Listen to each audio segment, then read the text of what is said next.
नमस्कार दोस्तों, आप सभी का स्वागत है संस्कृत वर्धनम यूट्यूब चैनल में।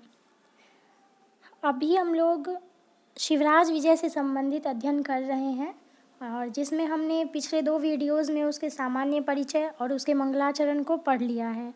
और आज का हमारा टॉपिक जो है वो उसके आगे यानी कि उस मंगलाचरण के आगे जो गद्यांश दिया गया है उसको आज हम लोग पढ़ेंगे। ठीक है, तो यह एक गद्यांश है जिसमें इसमें जो है सूर्य भगवान की उनके पूरे उत्कृष्टता की वर्णन की गई है। ठीक है, मतलब उनके बारे में हर चीज़ बताया गया है कि किस प्रकार से भगवान सूर्य में ही सब कुछ समाहित है, ऐसा हम कह सकते हैं। तो उनके बारे में जो है यहाँ पे चर्चा की गई है। तो ये आप लोग जानते ही होंगे, इसका सामान्य परिचय वगैरह सब कुछ जानते ही होंगे। अगर आपने उसको नहीं देखा है तो वो देख लीजिए, आपको लिंक डिस्क्रिप्शन बॉक्स में मिल जाएगा। ठीक है, और साथ ही आपको इसके सिलेबस, सेकेंड ईयर का सिलेबस और प्रीवियस ईयर पेपर वगैरह भी आपको वहीं मिल जाएगा। तो देख लें उसको, डिस्क्रिप्शन बॉक्स में लिंक दिया हुआ है। और आप टेलीग्राम चैनल को ज्वाइन कर लें, वहाँ पे आपके जो भी डाउट्स हों संस्कृत से संबंधित और तो वो आप पूछ सकते हैं। और साथ ही जो टॉपिक में दिक्कत हो, आगे कौन से टॉपिक्स पे वीडियोज़ लाए जाए, उसको आप बोल सकते हो। तो चलिए आज हम लोग अपना टॉपिक स्टार्ट करते हैं। तो ये जो है, अगर आपके पास बुक होगा तो आप बुक में भी देखेंगे कि उस मंगलाचरण के बाद जो गद्यांश दिया गया है वो यहीं से शुरू होता है, अरुण ऐशा प्रकाशः से। ठीक है, तो अब इस गद्यांश में क्या है कि यहाँ पर एक ब्रह्मचारी के मुख से, जब हम लोग आगे अध्ययन करेंगे तो हमें पता लगेगा इनके पात्रों के बारे में। ठीक है, शिवराज विजय में कौन कौन से पात्र हैं। तो यहाँ पे एक ब्रह्मचारी के मुख से भगवान सूर्य के पूरे उनके स्वाभाविकता का वर्णन किया गया है भगवान भास्कर के। ठीक है, मतलब भगवान सूर्य, उनको ही हम लोग भास्कर बोलते हैं। तो भगवान भास्कर का जो है स्वाभाविकता का वर्णन किया गया है। ठीक है, वो किस प्रकार से किया गया है तो उसको सुनिए और ध्यान रखिएगा किसके मुख से किया गया है, तो उस ब्रह्मचारी के मुख से। ठीक है, ब्रह्मचारी के मुख से यहाँ पे भगवान सूर्य के स्वाभाविकता का वर्णन किया गया है। चलिए, तो यहाँ पे जो हमारा लाइन है वो है, अरुण ऐश प्रकाशः पूर्वस्यांग भगवतो मारीचमालिनः। मतलब पूर्व की दिशा में यह जो लालिमा है, ठीक है, भगवान भास्कर की है। ठीक है, भगवान सूर्य की है। पूर्व की दिशा में यह जो लालिमा मतलब कि रक्ताभा जो है उनके जो गोल होने का प्रतीत है और साथ ही उनके जो रंग लाल होने की जो प्रतीति है वो यहाँ पे बोल रहा है कि पूर्व की दिशा में यह लालिमा जो है वो भगवान भास्कर यानी कि भगवान सूर्य की है।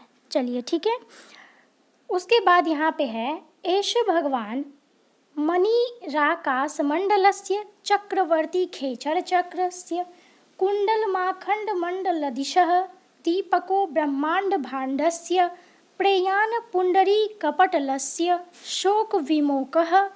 ठीक है, कोकलोकस्य अवलम्बो रोलम्बकदम्बस्य सूत्रधारः सर्वव्यवहारस्य ईनश्च दीनश्च।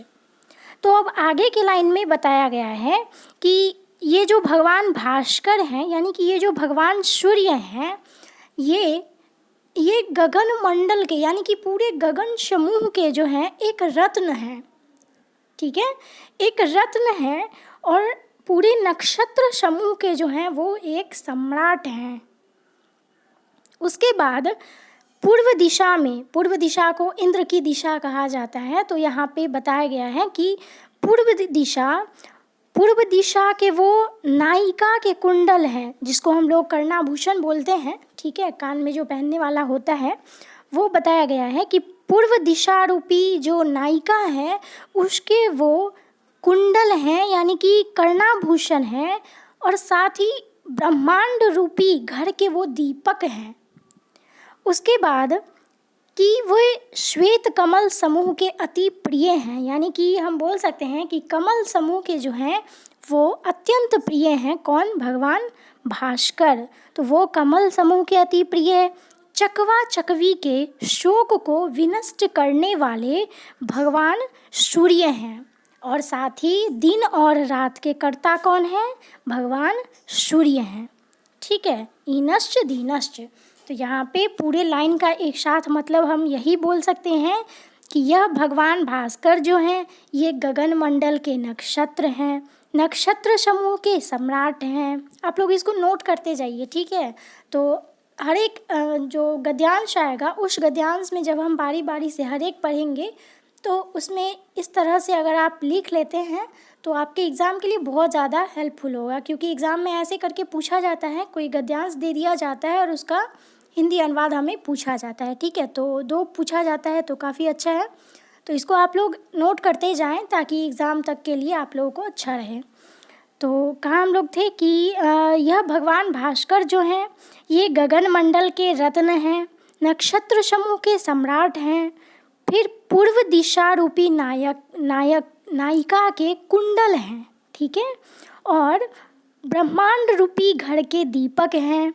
फिर बता रहा है कि कमल समूह के अति प्रिय हैं, चकवा चकवी के शोक को विनष्ट करने वाले वो भगवान भास्कर जो हैं दिन और रात्रि के कर्ता हैं।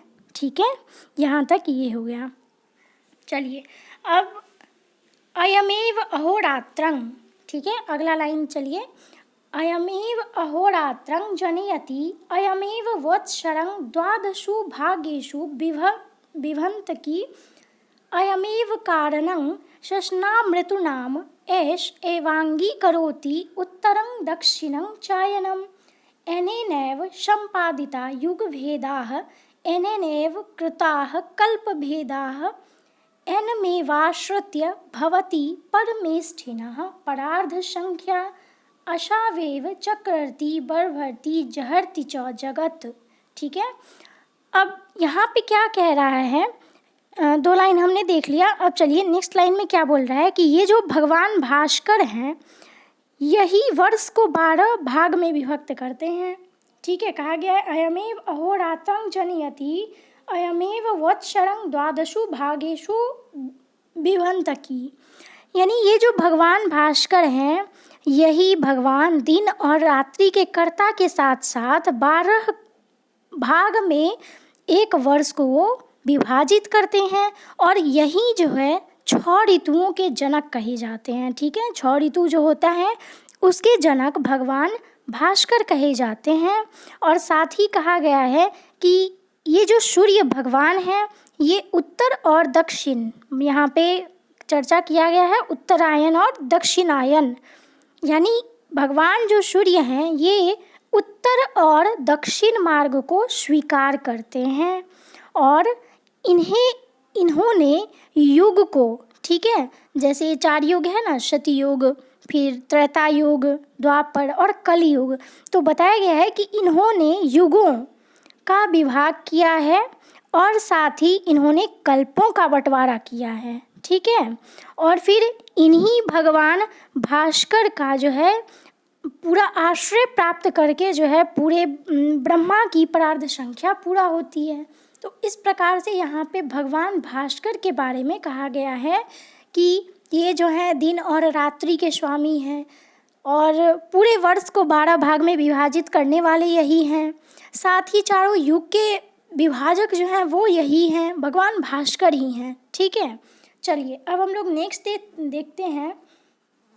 वेदा एतस्यैव वंदिनी गायत्री अशुमेव गायति ब्रह्मनिष्ठा ब्राह्मणा अशुमेवाहररूपतिष्ठन्ते धन्य एष कुलमूलं श्रीरामचन्द्रस्य प्रणम्य एष विश्वेशामिति उद्देश्यन्तं भास्वन्तं प्रणवं निजर्पण कुटीरात् निष्काम कश्चित् गुरुसेवन पटुः विप्रवटुः। अब यहाँ पे कहा गया है अगले लाइन में कि ये जो भगवान भास्कर हैं जिनसे कि पूरी दुनिया चलती है, यानी कि हमारे इनका ही आश्रय प्राप्त करके भगवान ब्रह्मा जो हैं उनकी परार्ध संख्या पूरा होती है।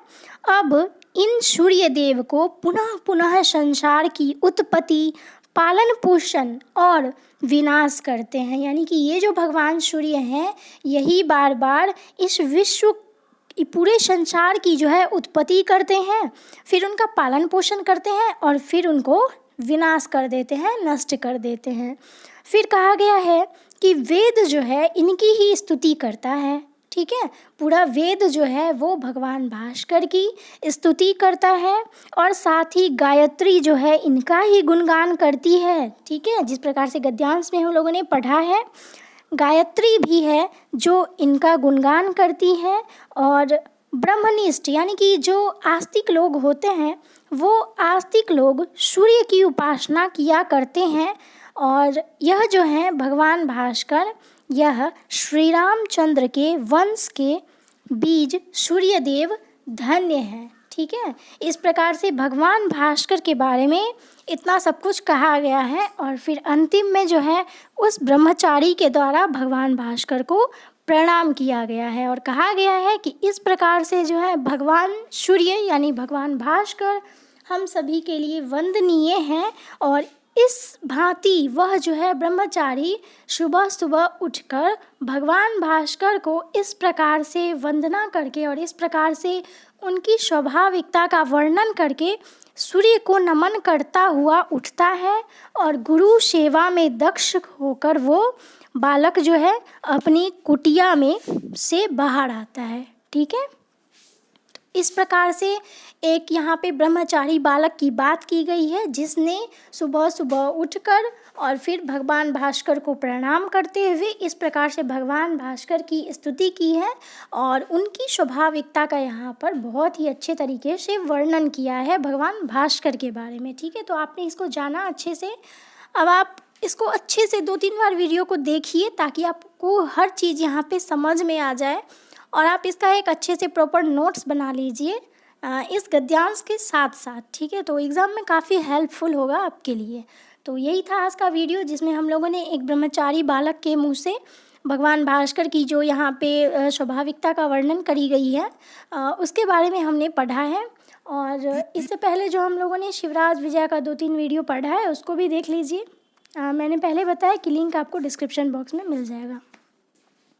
चलिए फिर हम लोग मिलते हैं नेक्स्ट वीडियो में। इसके आगे जो हमारा गद्यांश रहेगा शिवराज विजय का उससे संबंधित हम लोग कुछ पढ़ेंगे, ठीक है। तो ऐसे करके हम लोग एक एक गद्यांश करेंगे तो हमारे लिए इजी भी होगा और हम लोग अच्छे से समझ जाएंगे। तो चलिए मिलते हैं नेक्स्ट वीडियो में, तब तक के लिए धन्यवाद।